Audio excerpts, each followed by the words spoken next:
Hello everybody, welcome to this channel. आज मैं आपके साथ कुछ नॉलेज शेयर करता हूँ। As a learner I am still learning and shall learn for my whole of life.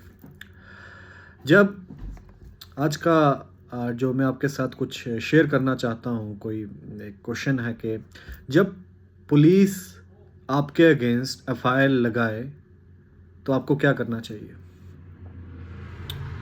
अब एफआईआर लगने के दो तीन तरीके हैं।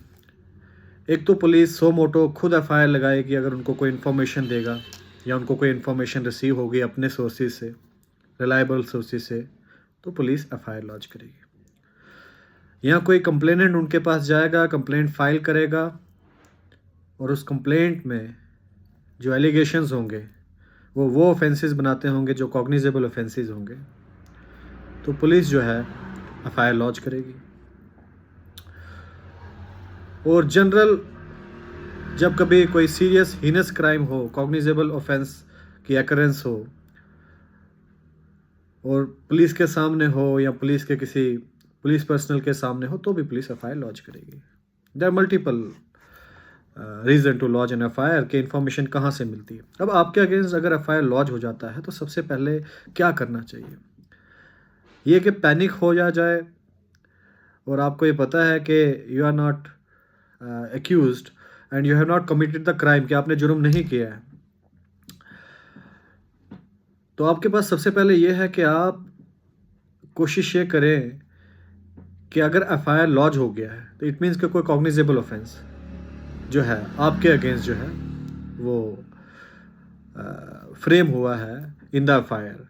अब सबसे पहले एफआईआर की कॉपी बरामद करने की कोशिश करें और ये पता लगाएं कि आपके खिलाफ क्या क्या ऑफेंसेस, क्या क्या सेक्शन उन्होंने मेंशन की है, क्योंकि उन सेक्शन से क्लियर हो जाएगा कि एलिगेशंस क्या है, कि क्या एलिगेशंस लगाई हैं। और उस सेक्शन से ये भी क्लियर हो जाएगा कि हर सेक्शन में मेंशन किया होता है कि इस दफ़े की, इस जुर्म की जो इस दफ़े में फॉल करता है उसकी इतने साल कैद सज़ा है या इतना फ़ाइन है।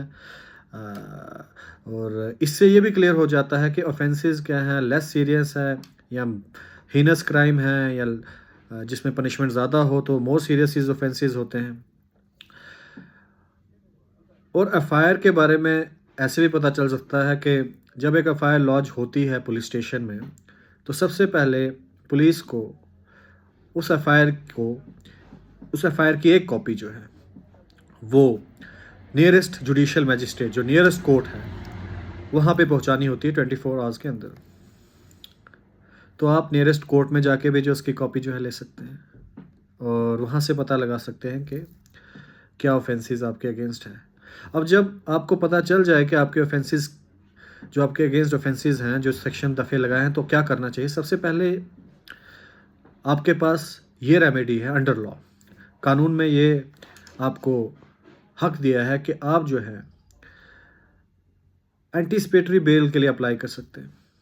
कि ये वो बेल है कि आप अरेस्ट होने से पहले, कि पुलिस आपको इससे पहले अरेस्ट करे, आप डिस्ट्रिक्ट कोर्ट में अप्रोच करेंगे, कोर्ट में जाके प्ली लेंगे कि आपको एंटीसिपेटरी बेल दी जाए, बिकॉज आप अरेस्ट होना नहीं चाहते, आपका रेपुटेशन लॉस होगा, या ऑफेंसेस जो हैं, केस जो है ये झूठा फ्रेम किया है, किसी की आपके साथ दुश्मनी थी या डेलिबरेटली आपको ब्लैकमेल करने के लिए केस फाइल किया है, या एफआईआर जो है झूठा है।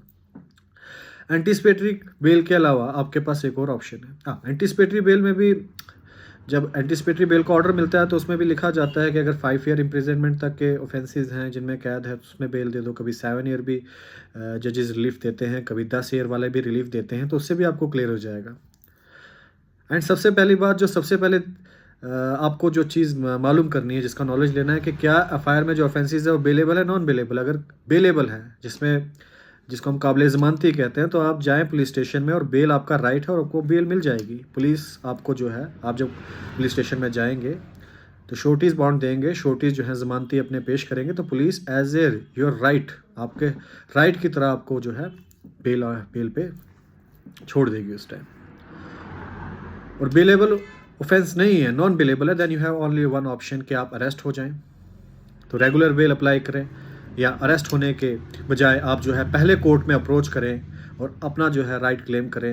एंटीसिपेटरी बेल के लिए अप्लाई करें या फिर सरेंडर बेल के लिए अप्लाई करें कि मैं जो हूँ पुलिस के पास सरेंडर नहीं करना चाहता हूँ, मैं जो हूँ जुडिशियल मैजिस्ट्रेट जज की कस्टडी में सरेंडर करना चाहता हूँ। That's only also the one option, क्योंकि उसके बाद जैसा जो है वो रिपोर्ट कॉल करेंगे पुलिस से एंड अंडर लॉ जो है जो भी सर्कमस्टेंसेज ऑफ द फैक्ट होंगे, what is the seriousness of the offences, उसके अकॉर्डिंगली जो है बेल मिल जाएगी। थर्ड ऑप्शन इज़ दैट कि आप चाहते हैं कि ये एफआईआर जो है क्वैश कर दिया जाए, ये एफआईआर जो आपके अगेंस्ट है और it is totally baseless and there are lots of chances कि इसको क्वैश किया जा सकता है, then you can approach before the high court. High court approach करेंगे एंड क्वैशमेंट के लिए प्ली करेंगे, और अगर फैक्ट्स एंड सर्कमस्टेंसेज ये कहते हैं एफआईआर में एफआईआर डिफंक्ट है, उसमें कुछ लूप होल्स हैं जो दिख रहे हैं कि एफआईआर झूठी है, प्राइमा फेशी पहली नज़र में साबित होता है, तो हाई कोर्ट जो है क्वैश कर देगा एफआईआर को। That's also one of the option. और जब आप अरेस्ट हो जाते हैं उसके बाद क्या करना है, क्योंकि समटाइम जब एफआईआर लगता है तो पुलिस अरेस्ट कर देती है, तो अरेस्ट करके जो है पुलिस स्टेशन में ले लेगी, तब आप क्या करेंगे। और अगर आप अरेस्ट हो गए देन सबसे पहले पुलिस अरेस्ट करने से पहले आपको ग्राउंड्स बताएगी कि आपको अरेस्ट क्यों कर रही है, what are the reason for arresting you, क्या वजह है आपको अरेस्ट करने की। एंड साथ में पुलिस आपको क्या ऑफेंसेस हैं आपके अगेंस्ट वो बताएगी। साथ में पुलिस आपको सुविधा देगी और ये कहेगी कि आपको अपने किसी नियरेस्ट फ्रेंड, रिलेटिव्स या फैमिली मेम्बर को बताना है तो आप बता सकते हैं। अगर बेलेबल ऑफेंस है तो पुलिस कहेगी कि आपका ये ऑफेंसेस बेलेबल हैं, आप अपने ज़मानती लाएँ, शोटीज़ लाएँ, जो आपकी शोटी दें तो हम उसको रिहा कर देंगे। और अगर आप उस टाइम शोटी नहीं ला सकते हैं तो पुलिस जो है आपको बेल पे छोड़ सकती है, आपके पर्सनल बॉन्ड पे। आप पर्सनल बॉन्ड भर कर देंगे कि मैं अपेयर हो जाऊँगा whenever I will required for investigation, तो पुलिस आपको छोड़ सकती है। अगर नॉन बेलेबल हैं देन पुलिस आपको अपना फंडामेंटल राइट्स के बारे में बताएगी कि you can engage a counsel, आप लॉयर एंगेज कर सकते हैं, आप फैमिली को बता सकते हैं, आप उनको अपनी प्रेजेंस का बता सकते हैं कि आप इस टाइम पुलिस स्टेशन में हैं and you have been arrested. So आपका नियर वन जो भी है, आपके फ्रेंड, रिलेटिव, फैमिली मेम्बर, जब उनको पता चलेगा obviously they will approach to court. Court में जाके वो अपनी फाइल लगाएंगे and they will plea for the bail. Court में जो है सबमिशन करेंगे आपकी बेल के लिए and what would be the regular procedure जो है अंडर लॉ वो फॉलो होगा और आपको बेल मिलेगी।